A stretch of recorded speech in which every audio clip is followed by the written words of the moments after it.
তোমাকে অনেক কিছুই বলবো ভাবি, কিন্তু বলা হয় না। এখনো মাঝে মাঝে ইচ্ছে করে পুরনো সব মান অভিমান ভুলে তোমার কাছে ছুটে যাই আর বলি, আমি না তোমায় ছাড়া একটুও ভালো নেই। তারপর মনে পড়ে তোমার শেষ কথাগুলো, যে কথাগুলো আমি কখনো শুনতে চাইনি, দেখতে চাইনি, বিশ্বাস করতে চাইনি। মানুষ সব ভুলতে পারে, কিন্তু অপমান ভুলতে পারে না। সব ক্ষত সময়ের সাথে সাথে মুছে যায়। কথার আঘাতে যে ক্ষত তৈরি হয় মনের ভিতর, সে ক্ষতটা কখনোই শুকায় না।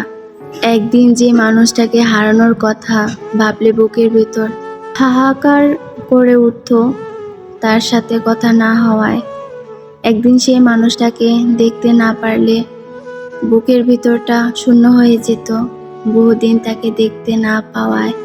একদিন যাকে পাওয়ার জন্য সবার বিরুদ্ধে গিয়ে দাঁড়াতাম, মাথা নিচু করে চুপচাপ সেই মানুষটাকে ছেড়ে আসার কি যে যন্ত্রণা তুমি বুঝবে না, তুমি কোনোদিনও বুঝবে না।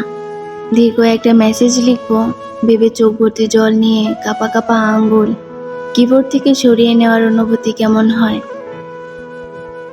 ভিডিওটি ভালো লাগলে অবশ্যই চ্যানেলটা সাবস্ক্রাইব করে দিবে আর একটি লাইক কমেন্ট শেয়ার করে দিবে। সবাইকে অনেক ধন্যবাদ।